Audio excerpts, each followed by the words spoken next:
We're going to get out of the deficit. We're going to get people back to work with economic growth.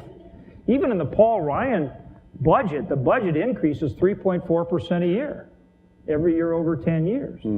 So yeah, we got to get a better grip on our spending. There's no question about it. Spending's increased something like 65% over the last decade on the part of the federal government. Obviously, we got to get control of that. But we can't do this without economic growth. Energy is an incredible opportunity. And it's foundational. Like you say, it brings down costs and empowers so many other industries as well. So again, you kind of phrase that as a question, but you're making a great point. We've got to get economic growth. But that's what this dialogue is all about. The president is saying we need revenue, we can't just cut. Republicans are saying we need revenue, we just can't cut. The difference is how you get the revenue.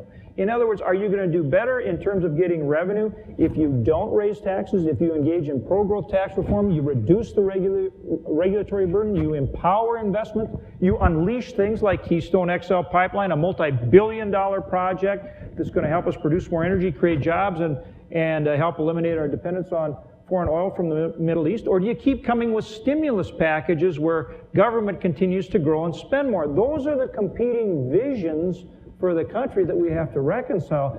But it is about getting revenue, but from growth, from economic growth, from unleashing this private sector. And just think for a minute, look at the stock market, record highs.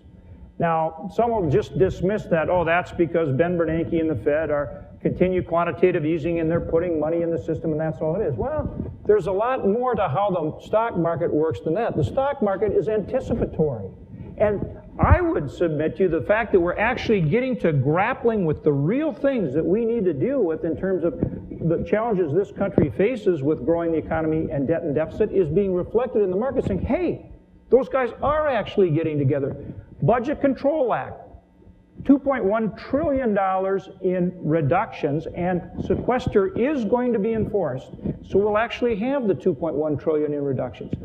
President Obama forced through $600 billion in tax increases on higher end. So now that's $2.7 trillion actually working to reduce the deficit. Now we're into this entitlement piece and pro-growth tax reform. If you start taking all those together, you start to get to a Simpson-Bowles type solution, not all at once, but in pieces.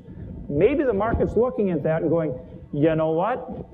With the budget process and the debt ceiling coming up and these guys actually talking, maybe we'll get to actually doing some of these things we need to do.